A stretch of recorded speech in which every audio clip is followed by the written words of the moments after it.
Hi, this is Northern Monkeys, and welcome to part 2 of our analysis of the best Codex Space Marine units. Now, this is specifically for 10th edition 40k and the prior Nexus, so all the data sheets will take that into account, that kind of meta. And we're just looking here at characters. These are the generic sort of characters that you can take in any detachment. You don't need to get locked into chapters.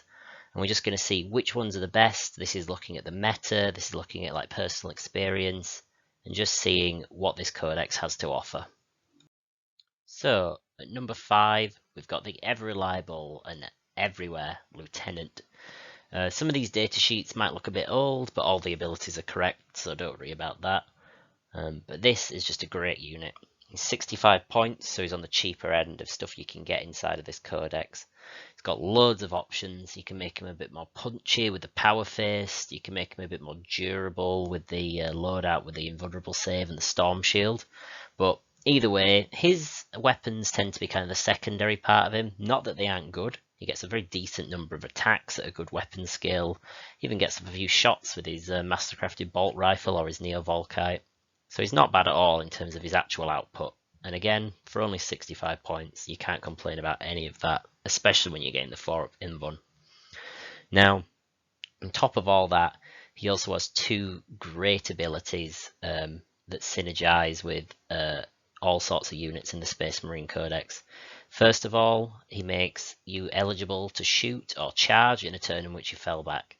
There's almost no ability like better than that in the game, really, in terms of just the versatility it gives you. So this works in almost anything. You always get to pull back and shoot or blaze away at the enemy, go charging back in, doesn't matter whether he's a fighter unit or a shooter unit, he's good. He's giving them a benefit, which is really important.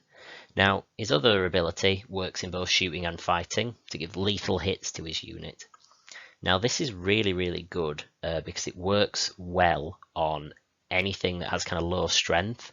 Space Marines tend to struggle with that. They have like a lot of stuff which, while it has good volume and good accuracy, it can tend to lack in strength. Talking about things like Blade Guard, Hellblasters and the like, they're all really, really good, but they tend to just lack that pip of strength that they need to really do a lot of damage. And just giving the entire unit's lethal hits, that's fantastic. So in these 2 like really critical ways, for 65 points, he buffs up a unit significantly. And as well as that, he's absolutely great because he's a caddy for enhancements. Now, the reason that is because 1, he can go in a unit with a captain, so that means any of the special characters that are captains or just the generic captain model, you'll be able to partner this guy up with him, and he can carry some great enhancements to boost the unit. Even if he's in a unit with an epic hero, someone like Marneus Calgar, Adrax Agatone, this guy can take an enhancement that those epic heroes can't and just really stack up on the proficiency that your unit's going to have. A few sort of key combos I've seen in the Firestorm detachment for Salamanders. This guy runs Champion of Humanity alongside Adrax Agatone. We've talked about this combo before on the channel, but it essentially allows the unit to ignore all modifiers. Now, this is absolutely great because it stops the Blade Guard from being hit with -1 damage, any minuses to wounds, stuff like that. And don't forget, this guy already gives them lethal hits, so that's brilliant, but then also can't affect their statistics through Champion of Humanity. So that's absolutely great. It's a really strong thing to put in a unit with this guy. Secondly, Fire Discipline. Now, I've seen people use this with Hellblasters. That also gives them a great boost. They give them sustained hits, the crits on 5s, and that's especially good because this guy has built-in lethal hits as part of his tactical precision ability. So you're just giving that unit like just so much firepower in addition to this. And that's really, really good, especially if you're in the Devastator Doctrine, you're advancing and shooting, you've got the lethal hits. And then even if you do get tied up in combat with his shooter unit that you've got this expensive enhancement on, a lieutenant allows you to fall back and still shoot. So really, really good, the lieutenant. He's just cheap, he's effective, he pops up in lists, mainly for that ability to hold enhancements, but he's just really worth including, especially at only 65 points, because he'll buff any unit that he goes into. So number 4, yet another Primaris Lieutenant. This guy has so many models and so many different variants of the lieutenant. It's not surprising that they're cropped up multiple times on this list. Now, again, this guy's a bit of a different one. He's not really taking enhancements or joining units, but he does have a few great abilities. For 70 points, he's kind of still on that cheap end of things, the lieutenant with combi weapon. He's got essentially an ability that allows you to pick an objective, and while this guy's alive, all of your units will be able to reroll ones to wound against that objective. Now that doesn't matter if you're a vehicle, infantry, character, whatever, you're getting that reroll. So that can really punish your opponent, especially if they've got kind of an objective in their half of the board that you really want to hit. Reroll wounds are rare in Space Marines with the way Oath of Moment got changed at the beginning of the edition. So this is really nice to see, just in a really consistent ability that passively kind of buffs your army. And so this guy doesn't have the best offensive output himself. Nothing's got any AP. He does have a decent volume of attacks, but you know, he's just neither here nor there really in combat. Now, on the other hand, his utility is the thing that really puts him up here at number 4. So not only does he have Lone Operative, which is probably the single strongest ability that you can get in the game, he also has Infiltrators, so he allows him to deploy anywhere on the board. Now this is not only great for grabbing objectives early, because if you place this guy carefully, use his Lone Operative, he's probably not going to be able to be shot turn 1, but he's always going to be in position to run up and get an objective. And don't forget, Infiltrators can also be used to kind of block opponents who are trying to aggressively forward deploy with like scouts or infiltrators of their own. This guy can block that out, and even though he's only one model, he still blocks out a giant 18-inch bubble of denying all that stuff. So that's really, really good to get for him. Adding to his utility as well, Evade and Survive. Once per turn, if an enemy unit comes close to him, he can immediately make a move. Now, that's really, really good because it's just a flat 6 normal move for him. So he gets to kind of always deny charges, even if they come within like 4 inches of him. He just moves away. Suddenly they're looking at a 9, 10-inch charge. So really, really good just for keeping this asset alive. It means he's hard to engage in melee and impossible to engage at range because of his lone op. So yeah, there's a lot of good things to like about this guy. His utility is the main thing, sort of skulking about in the midfield, or even just running back to get your home objective because he's got lone op, can't be shot. If you've got a kind of objective that's out in the open, he's one of the best units in the Space Marine army just to sit on it because your opponent literally can't do anything about it, which is really, really nice.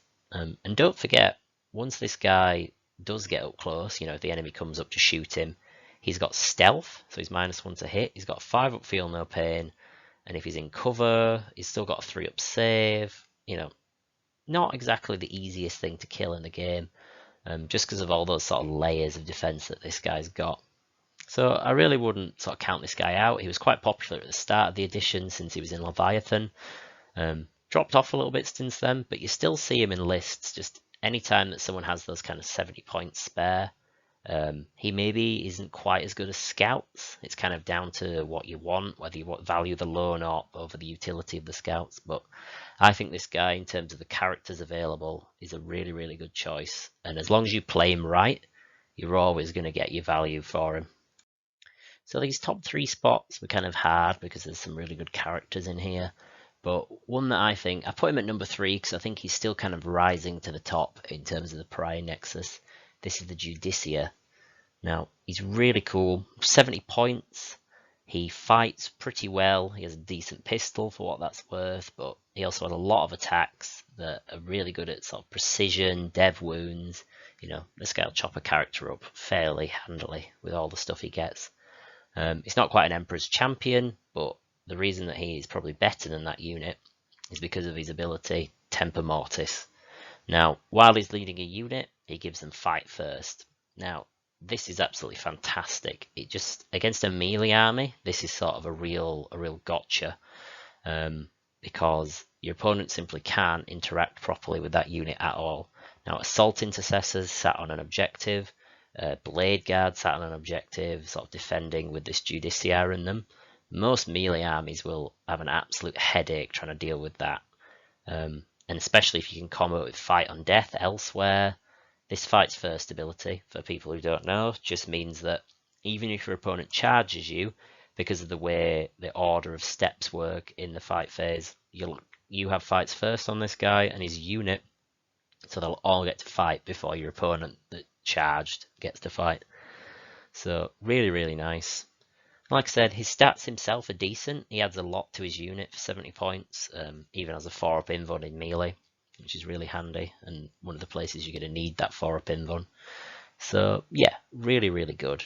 Now, like I said, he's good in Blade Guard, he's good in Assault Intercessors. He really kind of ups those units in terms of their like power against melee armies. And that fights first. With it prior Nexus, Heroic Intervention has become 1 CP.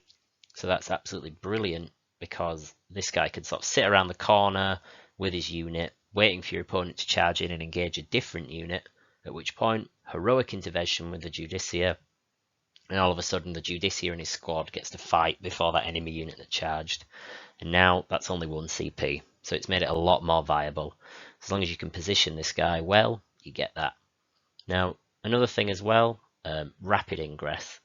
Now, this is a really cool thing to do if you've got a unit that's sat near the edge of the board and your opponent, they ends their movement phase, all of a sudden you rapid ingress the Judicia and whatever squad he's with, within 6 inches of a unit they were eyeing up charging, and all of a sudden he's just waiting to pounce on whatever gets him. Now, you could take this to an extreme and maybe put one of the epic heroes we talked about last time. Oh, his name's of it ringing. Oh, Uriel Ventress, that's the chap. Now, you give Uriel Ventress, give the unit Deep Strike. If you give it to the Judicia's unit, all of a sudden they've got the ability to rapid ingress out of Deep Strike anywhere on the board and threaten that Heroic Intervention. It's a costly combo at 2 CP, but it can be something that will really take your opponent by surprise.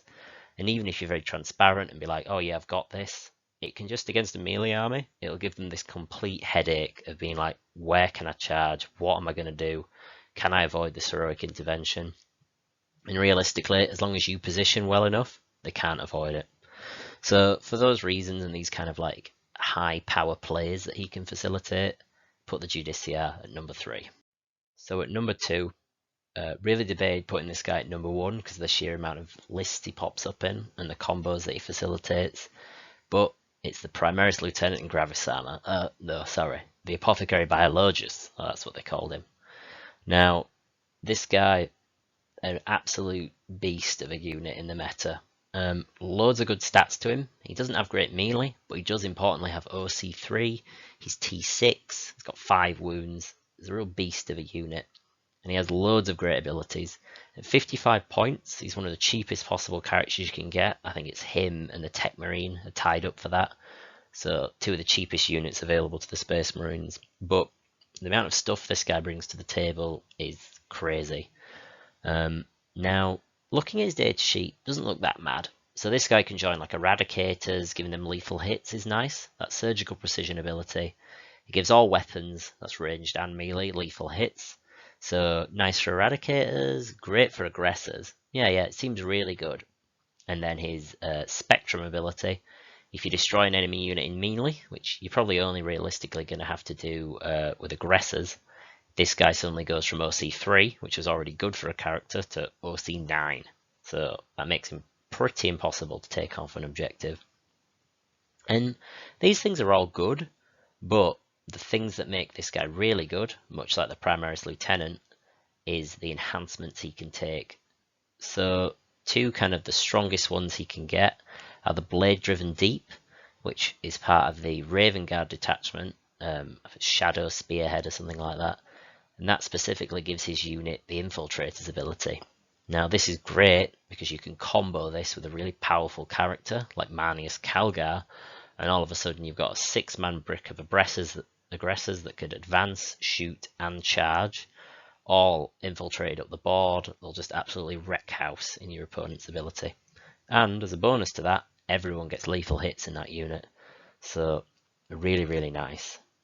The other combo that you see a lot, and is probably such a strong combo, and the reason this guy's at number 2, is pretty much responsible for aggressors jumping up in points multiple times, the Fire Discipline enhancement. You put that on this guy, much like the Lieutenant, he gives his unit lethal hits, and sustained hits with the enhancement, plus crits on 5 in the Devastator Doctrine. Now, this is locked to Gladius, but Gladius is probably one of the top 2 potential detachments for Space Marines. But that is absolutely no problem for this guy being locked to Gladius, because all of a sudden that unit of aggressors getting lethals on 5s. If you oath, you get full rerolls to hit. You've got sustained on 5s. The unit's advancing and shooting. It's just incredibly powerful. It's just a withering amount of shots. All the aggressors' guns are twin linked on top of the lethals with their bolt storm gauntlets. So you just absolutely make mincemeat of enemies, especially with the sheer volume of shooting that you put out. This will kill Catan, even vehicles. You know, if you're in the Devastator Doctrine, you can play a strat. It'll give you ignores cover and an extra AP. The aggressors can be up to AP 2. It'll mince like almost anything in the game. It's quite scary, and your opponent will definitely have to watch out for this. And that's all sort of possible through the Apothecary Biologist, giving them those lethal hits, carrying that enhancement so cheaply. So yeah, he can work in Eradicators too, making them a lot more consistent with the sustained hits and the lethals, sort of making up for their lack of volume and their low strength. But where you really want this guy is in your aggressors, just hosing down anything that comes near them. It's even worth overwatching. It's like such a strong unit. So Apothecary Biologist at number 2. So who could be all these amazing characters that you have access to in Codex Space Marines? Well, it's the Primaris Captain. I think he's number 1 just for a wide variety of reasons. But at 80 points, this guy is just great value. Now, he has a pretty good stat line, lots of different things you could give him, much like the Lieutenant. I think one of my preferred loadouts is the Plasma Pistol and the Power Fist, just a really strong set of weapons, and the Power Fist is generally what you want because of his finest hour ability. Now, this guy always does a 4-up invuln, and the changes in Prior Nexus now mean there's sort of been all these weird sort of changes with any abilities that reduce the cost of stratagems. Now he just reduces everything by 1 instead of just battle tactics like it was before. But Primaris Captain, absolutely excellent with these abilities that he has. So first of all, the Rites of Battle, this lets him reduce the cost of stratagems by 1.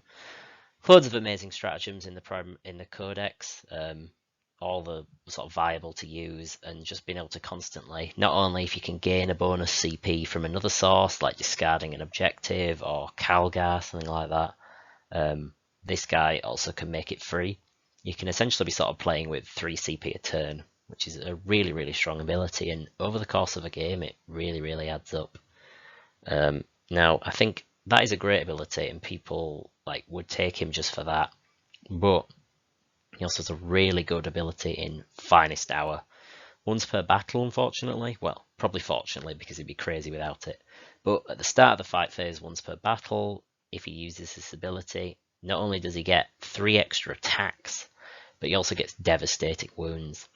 Now, this is really strong, just because it's 3 extra attacks for that Power Fist. It puts him up to 8 attacks, and there's lots of little combos to make this guy better. Now, he works in any detachment, and as I've said, he's sadly spammable, so the meta people, well, not the meta people will love this, but the people who sort of love the narrative won't like that sometimes you might actually want to 3 captains together, because this is so strong. I've seen people, Art of War I saw do this, and I thought, whoa, that's crazy. Just 3 Primaris captains ran with 3 units of Assault Intercessors. This is such a good, cost-effective combo. I think it's only about 160 points for both units together.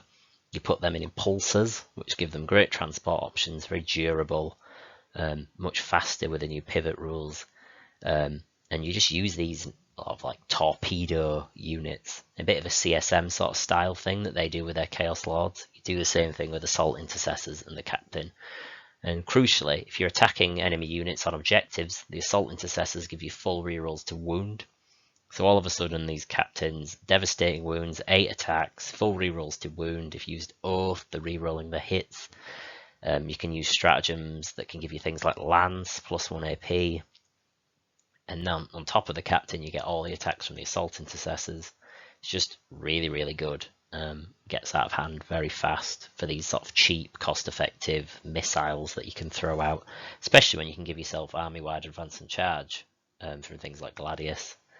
Now, this guy's great in any detachment though, doesn't just have to be Gladius, because again, he makes all sorts of stuff 1 CP, 0 CP, so it's really good for things like even Overwatch, Heroic Intervention, counter-offensive, whatever strategies you want to use, this guy's discounting them. One particular favourite of mine though is to run him with the Honor Varmint. This gives an extra attack and strength, but if you're in the Assault Doctrine, it's 2 attacks and 2 strength. Now, what's great about that is you'll notice they start to stack up. If he uses his Finest Hour while you're in the Assault Doctrine, which is giving him advance and charge, so it's likely the turn that you're going to use his ability. This guy suddenly has 10 attacks at strength 10.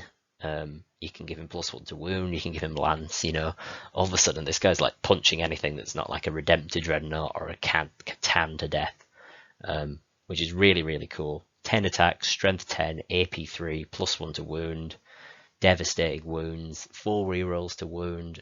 You can see where this is going. It's an absolutely nasty combo. And sure, they can't all get the Honor Varmint bonus, but all 3 of these captains can get the full rerolls to wound and the devastating wounds, Finest Hour ability going off. So yeah, I think the captain is absolutely essential to sort of getting the best value out of the great detachments like Gladius and Vanguard, even Firestorm, makes all of those great. So yeah, Primaris Captain number 1, love this model, is iconic for Space Marines to be led by a captain. So yeah, he's our number 1 pick. So a bit of a longer video this time, thanks if you stuck around, watched it all. It wouldn't be a recording session here without some idiot on a quad bike revving around outside, so yeah, good times. But regardless, I hope it didn't come through too much and spoil anything. Like and subscribe if you enjoyed the content, comment down below if you think there's any characters that you really rate better than these guys. Once again, this is just looking at generic Codex Space Marines, so there's nothing from the other Divergent chapters in here. Maybe we'll do a video focusing on their units and their characters later. Comment if you'd like to see that. But thanks for watching. Bye.